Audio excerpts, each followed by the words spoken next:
Disneyland in 1956. Nothing worked. But John, if the Pirates of the Caribbean breaks down, the pirates don't eat the tourists. You sure we're safe? Yes. I must have figured out how to open doors.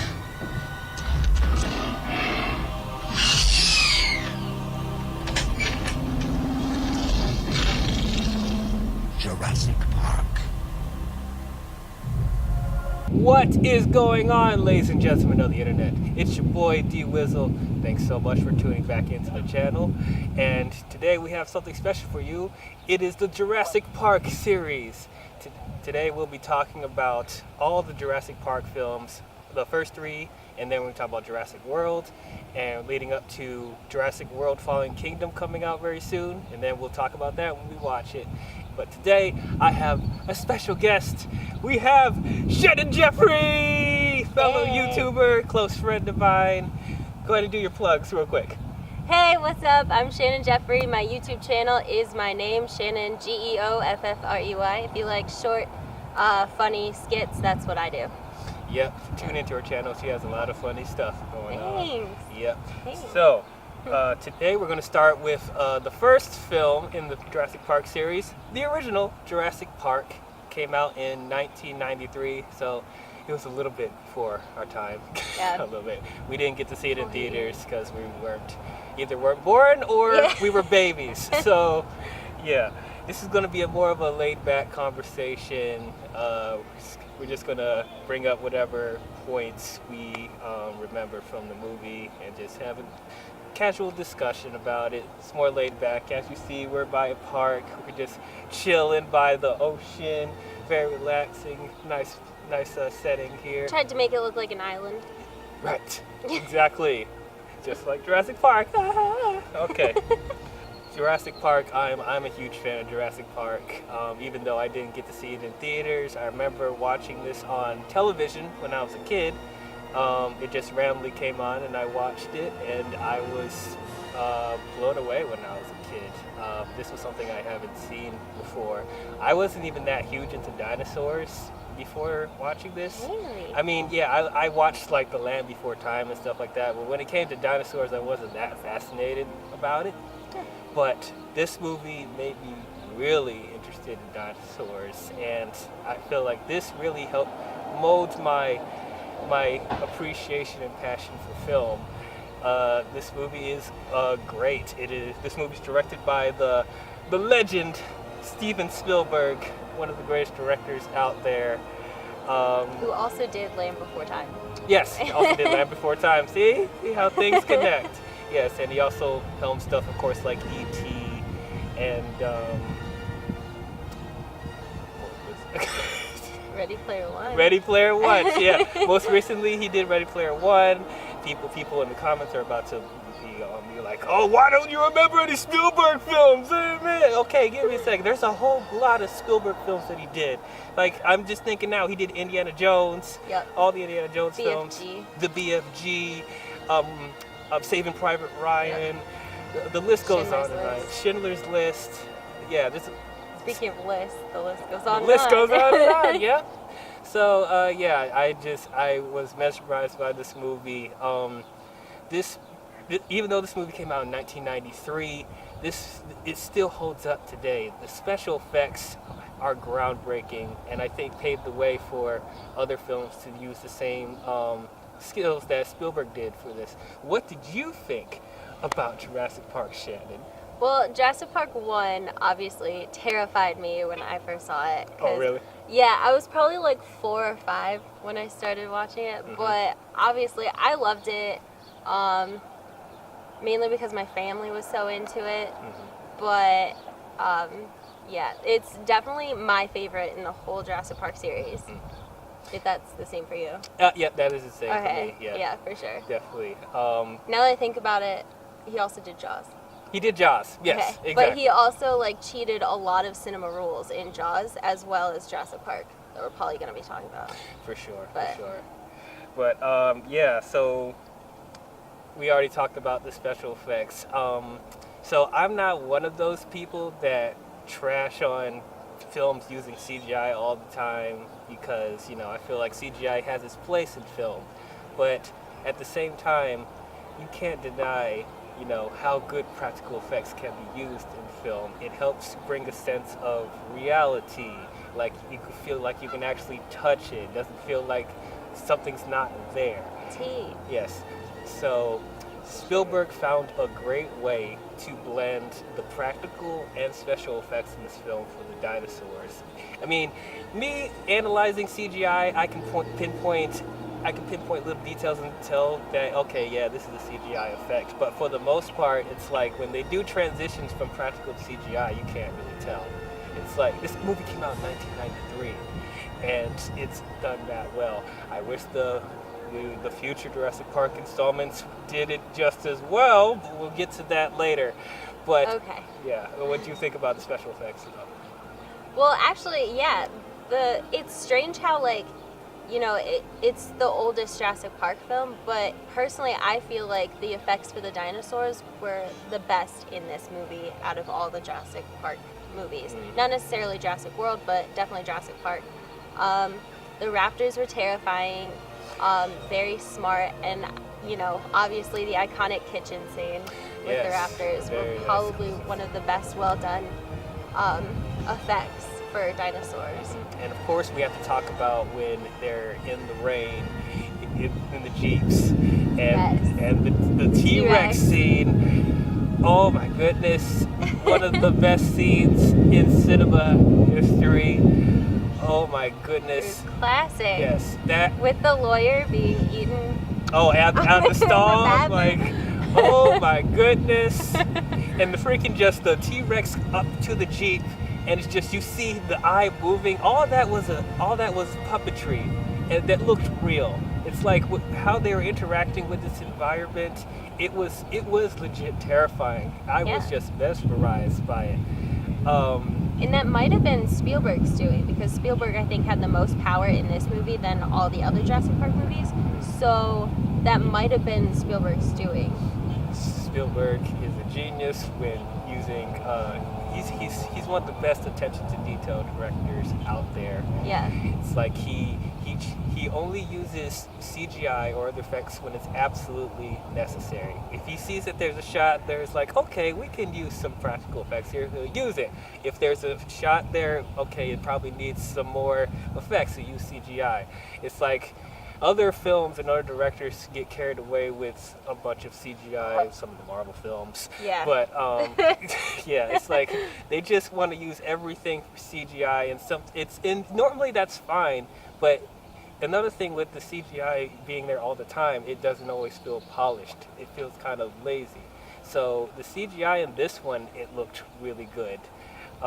Going back to why I said it looked seamless with the transitions between the practical and the CGI. But just as good as the dinosaurs, the cast in this movie was really good as well. Sam Neill as Alan Grant. Jeff Goldblum as Ian Malcolm, Laura Dern as Ellie. You have the two kids, Lex and Tim. I liked all of them. They were a really good band of humans to follow while all the terrible stuff was happening at the park. And also you have the creator of the park, John Hammond, played by Richard Attenborough. Yep. So he's the one that created the whole park, and how they established in the beginning of the film, a dinosaur ate one of the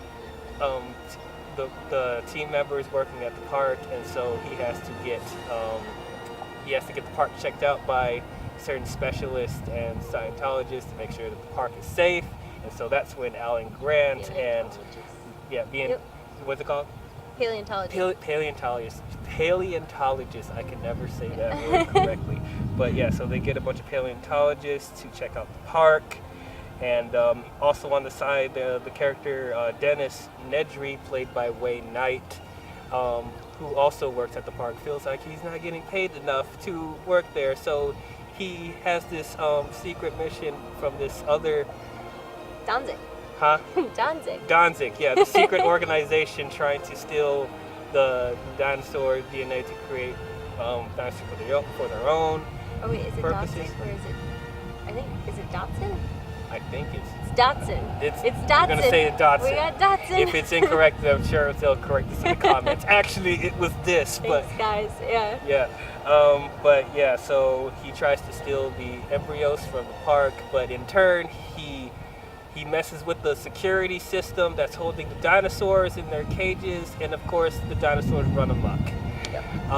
So yes, talking about some of the characters a little bit more. Alan Grant, I really liked him. He kind of reminded me of Indiana Jones a little bit. He had the hat and sort of Very knowledgeable. very knowledgeable, and like he's more survivalist, more reserved. Yeah, it's just like he takes everything probably a little too seriously, but for good reason, because the dinosaurs they're messing with, and so I found his character very interesting. He was one of the smartest people in the cast. When other people were making stupid decisions, he's like, actually, we need to do this. Y'all need to stop messing around. So that's what I really appreciate about it, because when it comes to like, I guess you can call this kind of a monster movie. When stuff goes wrong, people make stupid decisions, and Sam Neill's not one of those people. I wouldn't say any of the characters really are dumb at all. But for the most part, they're smart. Actually, we'll talk about the kids a little bit later because I have some issues. But for the most part, the adults, they seem like smart people. Jeff Goldblum as Malcolm, oh, I loved him. He was so funny and he's charismatic. Yeah. People are annoyed with his stuttering and his well, yeah, I actually think that's part of his charm. Persona, yeah. Yes, part of his persona. This is my favorite portrayal of Malcolm in the Jurassic Park series. I felt like the other films kind of lacked the personality that he had in this film. He was just so engaging to watch when he's talking about chaos theory and all that stuff. I really enjoyed that. What do you think about Grant and Malcolm? Well, I think the two worked very well together just because they were so different. Malcolm seems to be like this younger, more rock star version, as Hammond put it. What got me is that like he wasn't smart all the time, especially with the car scene that we were just talking about with the Jeep, where he pulled out the lighter and he didn't need to, or the flare. So like, oh god, that makes me cringe. There's some dim-witted stuff like that in the movie, but yeah, for the most part, I still enjoy Malcolm, even though he did that stupid thing. Yeah. Literally, the T-Rex was gonna leave. Was gonna go into the forest, but he's like, hey, like, dude, no. To think about it, like the lawyer probably would have still survived without Malcolm. Malcolm. And transitioned into dim-witted decisions. The kids, they weren't bad. They were good child actors, but they were just some dim-witted decisions with their character. Where I was just like, really? They're kids. I get they're kids, but it's like they shouldn't be making these like decisions to draw the dinosaurs to them. For example, the scene with the T-Rex in the rain. The girl turns on the flashlight, and the T-Rex was like, oh, what is that over there? I'm like, why did you turn the flashlight on? There was no reason for her to turn the flashlight on. There wasn't a reason to turn the flashlight on. No.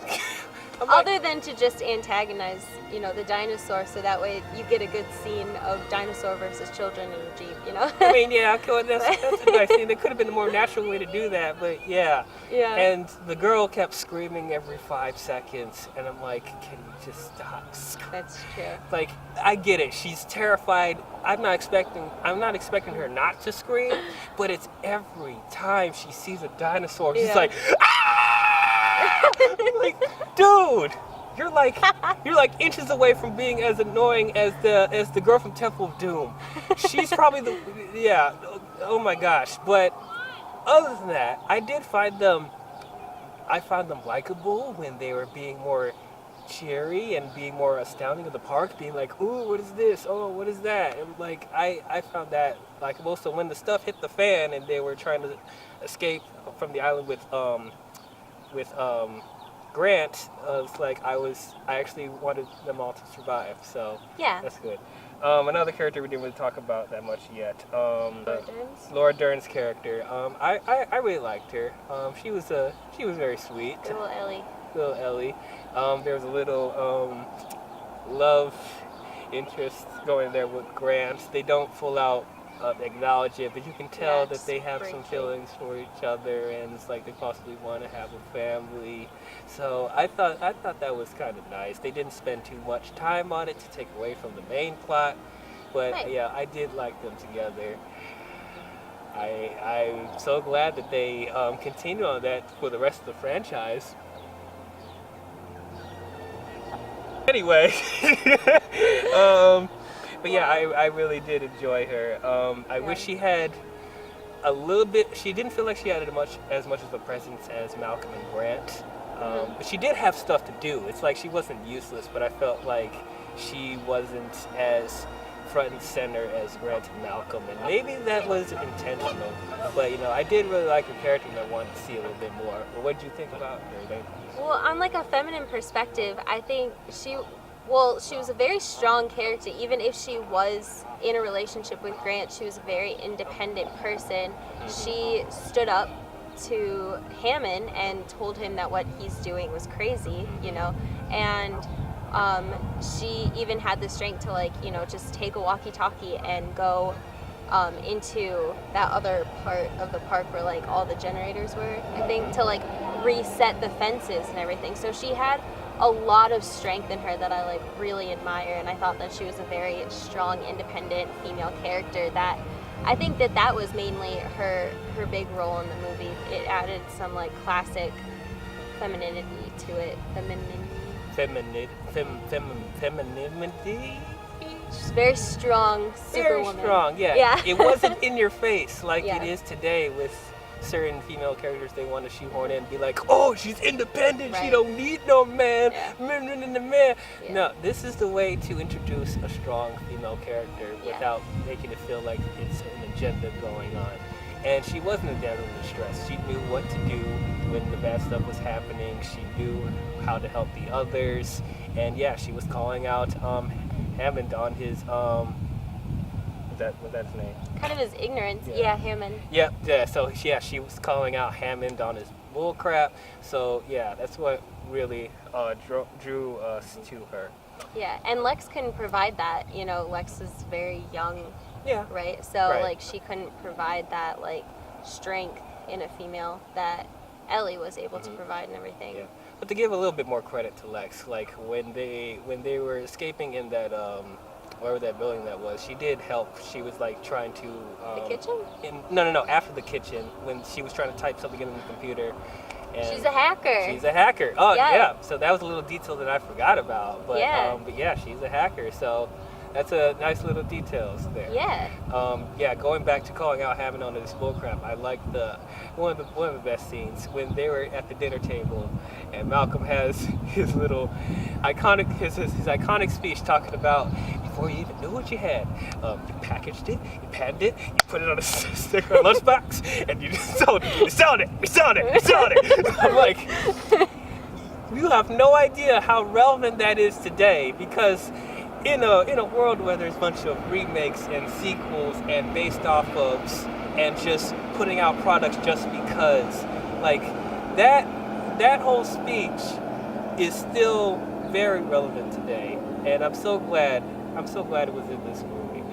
Yeah. When we were talking about the kids, I was thinking about this too. A lot of people actually were like telling me how they didn't think that the kids were relevant and that they kind of wish that the kids weren't involved in the movie, because like they could have made a pre-existing character before, without the kids, a hacker, or something like that. But like, I think that it was very important, especially in the beginning of the movie where Grant was talking to a kid and basically just telling him everything a raptor would do when, it was killing you, basically, and just kind of traumatizing this kid.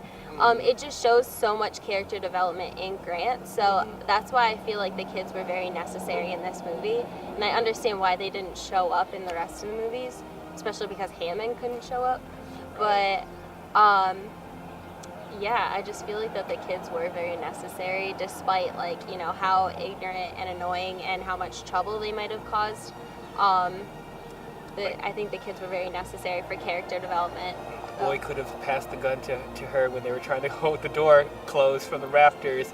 Literally, she's just like, come on, man, let's do it. And then, he's like bouncing. He could have just handed him the gun. Literally, she was just like doing this to the gun. I'm like, I can't reach it. Oh, you know who can't reach it? The cat. The little boy jumping up and down. Yeah. But I was kidding. But I agree that the kids, I think, were very important in the movie, to not only with what Shannon said, but also to give a sense of wonderment to the park, because this is kind of like it kind of trying to be like something like Disney World or Universal. Yeah. You have that childlike wonder to the park. Yeah.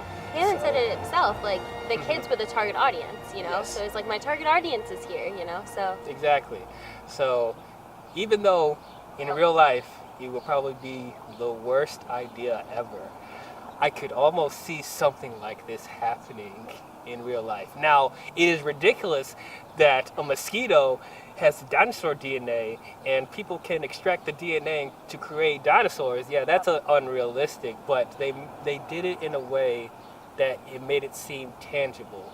So that's what I feel like the films after this kind of lost, because even though this movie is not the most intelligent film out there. People are treating like this is Shakespeare, and it's not. It's a movie about dinosaurs roaming around killing people. But what separates this from the future with other films and in the Jurassic Park series and in films in general is that even though this stuff is not realistic, they take it seriously, and they know the rules of hyper-realism to the point where you can suspend your disbelief. You know, you're not taken out of the fact of, oh my God, this can't happen at all. This is ridiculous. What? No. It's like you're invested in what's going on, even though you know, in theory, it can't really happen. So, yeah. Exactly. I think the whole point of the whole series is to just kind of make this overarching point that us humans can't really acknowledge, is the fact that like we aren't in control of everything. And that's something that like they really just kind of drop in the beginning of Jurassic World, where the owner of the park tells who was it? The owner of the park? The owner of the park tells another. The owner of the park just basically you know, just says, in the comments, be like, this person's name, okay. Yeah. It's Aunt Claire. Yeah. Yeah, he tells her that the key to life is to acknowledge that you're never actually in control. But the whole idea of Jurassic Park is to like control these monsters that lived like 65 million years ago, and that's fake control, honestly, is, you know. So I think Jurassic Park is never, you know, even if we did have the resources to do that, or even if we did just like extract like reptile DNA from like every different type of reptile species, and just make all these monsters that like kind of look like those dinosaurs, we don't necessarily have the ability to like predict what they're gonna do, you know. So if you mess with nature fights back. It's like we can't control everything, like Shannon said. As they say, life finds a way. Yep. It's chaos theory. It's chaos. Everything's chaos. Yes, everything's chaos. So, one other thing I want to just bring up real quick, because it's another amazing scene towards the end when the raptors corner everyone in the building, and they're about to attack. But out of nowhere, the T-Rex comes and kicks those raptors' asses. Oh, I love that scene. Now, it is ridiculous that they couldn't hear the T-Rex walking into the building, because it freaking makes the ground shake whenever he walks. But that was one of the few Deus Ex Machinas that I loved. It was a great way to end the movie. He freaking tosses the raptor through the freaking skeleton, and he just roars, and the flag goes down. I'm a motherfucking T-Rex. Oh, but yeah, I loved it. It was great. And also to give some spotlight to the Brachiosauruses, there were some nice moments with Brachiosauruses when the kids were petting it and stuff like that. And then the Brachiosaurus sneezed on Lex. Yeah. It was nice. There's some nice tender moments. They're able to balance the scary dinosaur moments, but then have the sense of wonder, which Spielberg is really, really good at. Yeah. But that's all I got. Anything else you want to bring up? It was definitely my favorite movie in Jurassic Park series.